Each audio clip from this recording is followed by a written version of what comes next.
Hey marketers, what's up? So it is about 1:40 in the afternoon and I've already scaled up a number of clients and we've also re-strategized in a few things that we saw weren't working, but we do seem to be in a really good place right now. So I have a few moments to answer some questions that you guys asked on my community page as well as my Instagram stories about Black Friday, Cyber Monday. So the first question I'm going to answer is from Constantine and he asked, what is my plan for Black Friday, Cyber Monday? Now I'm going to go into more of the kind of offers and the kind of discounts and the strategies that I'm doing for my clients, but I'm actually taking this question as like, what is my personal plan? So my plan has been really over the last week loading up and deploying the different kinds of offers that my ad accounts had.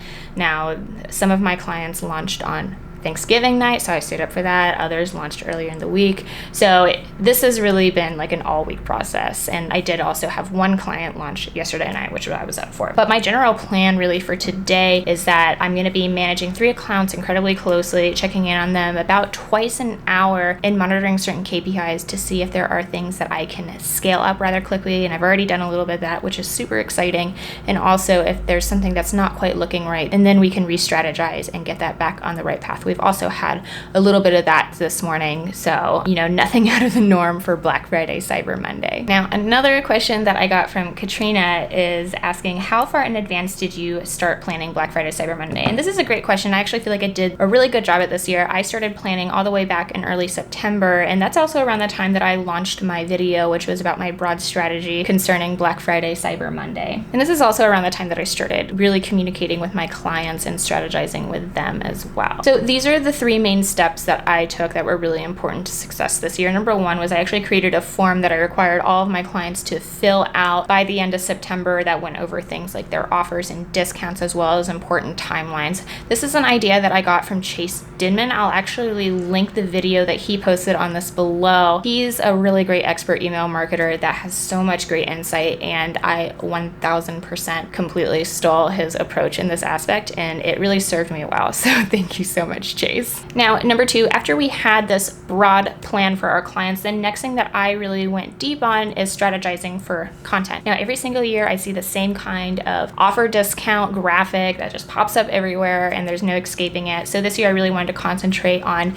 requiring my clients to have 4 different kinds of content. So we really wanted to, yes, of course, have that one graphic. It does do well. It's just annoying to see. 2, I also wanted to concentrate on more UGC style content and video. 3, a sort of GIF-like content, and then 4, carousel. So we would have for every single offer at least 4 pieces of content so that we could figure out what is going to work best. Now, for the most part, we required our clients to have this content to us 2 weeks ago, so pretty far in advance. And the reason why is because Facebook was actually going to have off this entire week, and we were really concerned about getting ad approvals in on time. So another big part of our strategy was actually having all of this completely loaded as soon as we got it in. So for a majority of our clients, we've actually had the content locked and loaded and ready to go for the last 2 weeks. However, I have been building out a few extra things this week just for a few clients that had other content that they wanted to upload, but Ads Manager has been quite a bit slower and glitchy this week. So I'm really glad that we planned ahead in that aspect and got our clients to give us the content ahead of time. So another question that I got about planning was from Femke, and she asked, how do Western countries plan for Christmas? Any specific strategies we can possibly implement? This is my first Christmas and I would like to really help my clients make profit, which is so great. I can already tell that you're going to be a great media buyer because you really care about your clients. That's awesome. So for Western countries, Black Friday, Cyber Monday is the pinnacle of this period. So you want your focus and your budget to really be front loaded in this time. You're also going to want to have another push for your shipping cutoff date. So maybe your brand can ensure shipping if people place their orders by the 15th, 16th, 17th, whatever. It's different for every brand. And that's another time that I tend to increase spend is within that week before the shipping cutoff. As far as strategies to implement,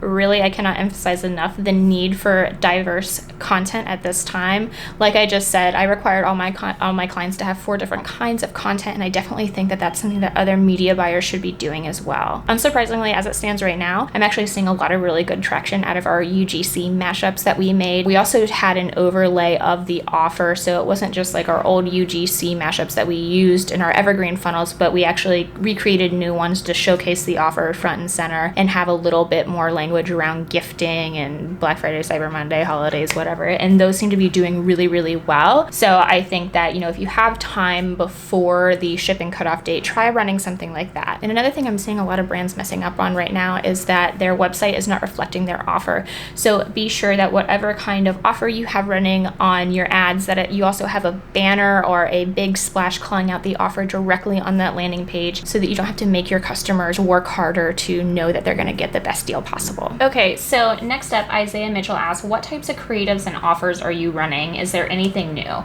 And do you just use your past best performing ad sets and lookalikes? So the offers I'm running, to be honest, aren't anything special. I'm running a 30% off offer, a 20% off offer, and then a 20% off offer with free shipping. And again, for the creatives, the main strategy that I enforced with all my clients this year was the need to diversify. So I required 4 different types of ad format creative from them, and that does seem to be working really well. So I'm really glad that I did that. So one of the creatives that I actually encouraged all my clients to make was a video note from the founder in selfie position. So it was kind of going to be like a blend of UGC / brand made content. And really what I was trying to do here is I was trying to humanize this shit show of a holiday. And so far that does seem to be working really well. So I'm really excited about that. Now for the question, if I just use my past best performing ad sets and lookalikes, and the answer for that is yes. Actually, at the beginning of this season, we decided to test just using our best ad sets versus building out brand new ones for Black Friday, Cyber Monday. And we saw better results from just keeping the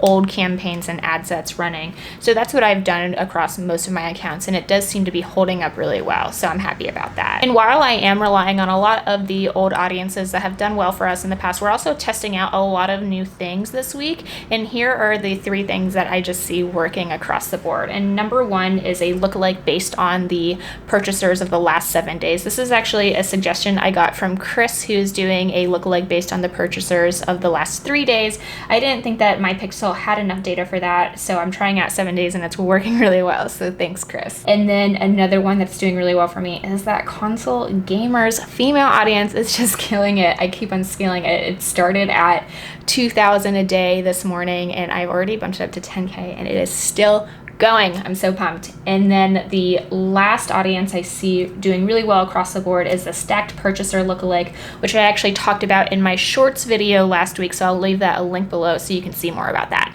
Okay, now I'm going to finish out some of the questions that you guys asked me on Instagram stories. This one, what kind of ads for perfume brands on Black Friday? So I've actually worked with a number of perfume brands, and it's a pretty tough industry.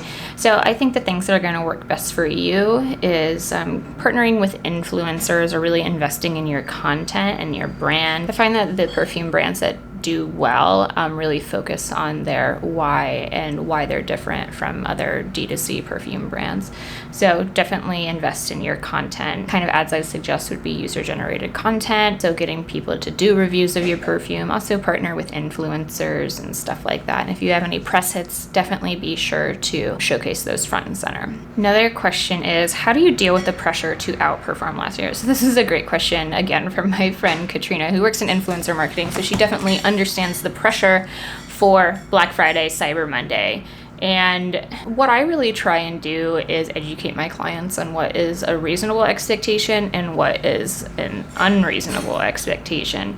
So that requires me to have a lot of difficult conversations, almost weekly, I feel, especially leading up to Black Friday, Cyber Monday. Luckily, most of my clients, especially the ones that I'm working directly with, they had really reasonable expectations because they've seen their sales spike or even go down because of the pandemic. So they really understand that this year is different than all other years. So I don't quite feel that pressure as much as I have in years past, but I think there is still a pressure to at least meet or beat out the kind of spikes that we've seen over the year. But the reality is that the consumer is a lot different, especially the American consumer. We just had an election. We're going through a lot of things with the pandemic, and we're not able to be with our family. So I'm also trying to investigate a lot of what's going in the minds of our consumer right now, and providing that analysis to all of my clients to help temper their expectations. Now I have another one from Femke who asks, when do we start running MoFu games? Just after tofu, if you have the data. And I definitely think that you must be running MoFu campaigns during this time. The reality is that you're actually going to be getting the best returns from your MoFu audiences. So these are going to be your website visitors or social engagers, because they've already heard of you. So those are going to be the people that are actually going to be most likely to convert on Black Friday, Cyber Monday. Another question